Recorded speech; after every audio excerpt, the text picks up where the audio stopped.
ma maison me dévorait vivante. Chaque pièce était engloutie sous des piles de vêtements, de tissus, d'objets accumulés depuis des années. Mon mari et moi, on adore chiner, les vide-greniers, les friperies. Et moi j'adore coudre. Résultat, le dressing, les commodes, la buanderie, mon atelier de couture, tout était condamné. Inutilisable. Paralyze. J'avais essayé de ranger progressivement, des dizaines de fois. Mais les piles revenaient toujours plus vite que je ne les vidais. Et chaque tentative ratée me laissait encore plus épuisée, encore plus découragée. Alors un jour, j'ai pris une décision radicale. Pas toute la maison. Juste la chambre. Un seul espace. Et j'allais le finir, quoi qu'il arrive. 4 jours complets. 4 jours à fouiller, trier, décider. 9 sacs poubelles géants de déchets.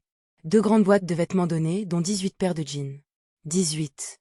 Et quand j'ai vu la chambre vidée, rangée, respirable, quelque chose en moi s'est débloqué. Pour la première fois depuis des années, je croyais que c'était possible. J'ai enchaîné sur le couloir, 6 sacs de plus. Puis mon atelier de couture. C'est là que j'ai enfin pensé à prendre une photo avant. Ce que j'ai découvert sur cette image, je n'avais pas réalisé à quel point c'était devenu grave. Il reste encore une chambre entière à attaquer, paraît-il à pire. Mais cette fois, je ne recule pas. Est-ce que toi aussi tu as une pièce que tu n'oses plus ouvrir? J'ai grandi dans la maison de ma mère. Une maison où chaque pièce était encombrée du sol au plafond. Des cartons partout, des allées entre les objets, une odeur que je ne remarquais plus tellement elle était devenue normale.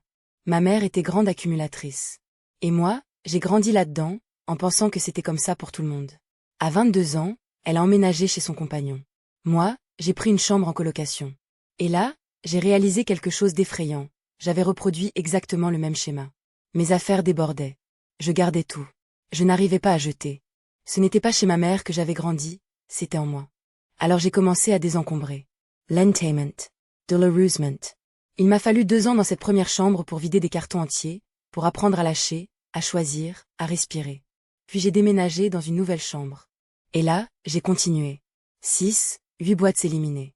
Tout ce qui restait, donné. Et un jour, j'ai regardé autour de moi. Il y avait de l'espace, du vide, du calme. Je me suis mise à pleurer. Pas de tristesse. Désouliment. Parce que cet espace vide, c'était la preuve que j'avais réussi là où je pensais être condamnée. Ma mère, elle, n'a pas encore pu aller jusque-là. Et c'est douloureux d'accepter qu'on ne peut pas sauver tout le monde. Mais toi, tu peux choisir ton propre chemin. Est-ce que vous aussi, vous avez hérité d'habitudes toxiques sans vous en rendre compte? Pendant presque 30 ans, j'ai trimballé cette robe d'un déménagement à l'autre.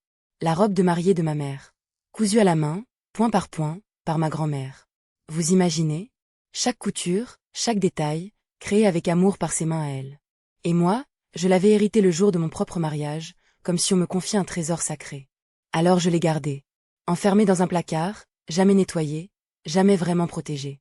Belle mais qui s'abîmait doucement dans le noir. Chaque fois que je la voyais, je me sentais coupable de ne rien en faire, de ne pas la porter, de la laisser vieillir là.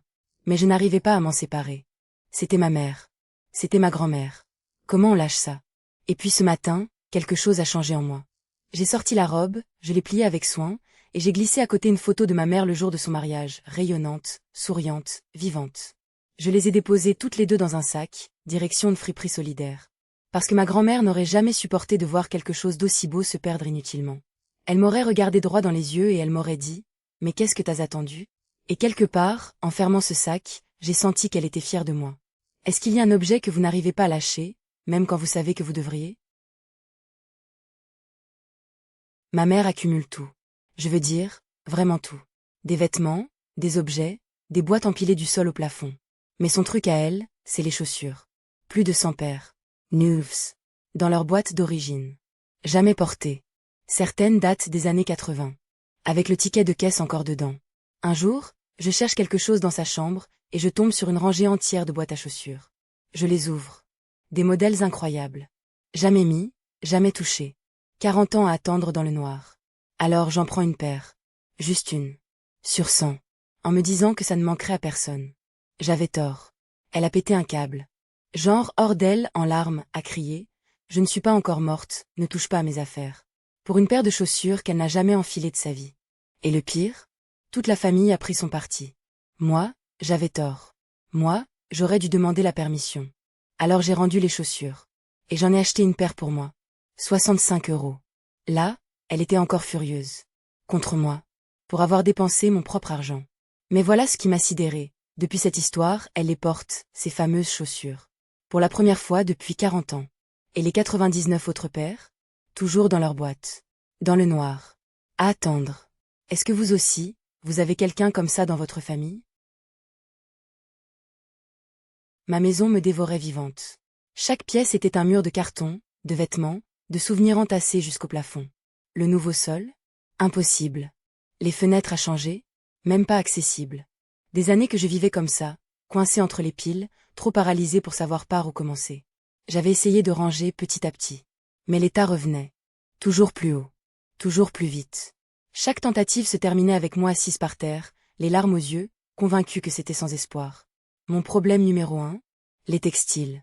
Mon mari et moi, on est accros aux friperies. Et moi, je couds.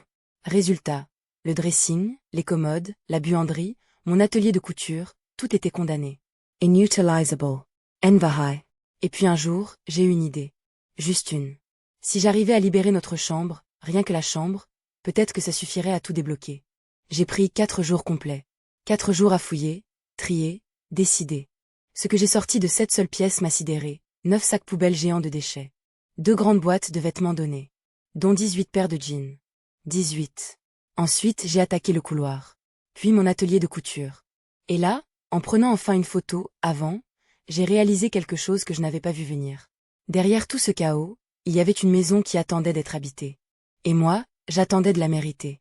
Il reste encore une chambre d'amis encore pire, paraît-il. Est-ce que vous auriez eu le courage de continuer?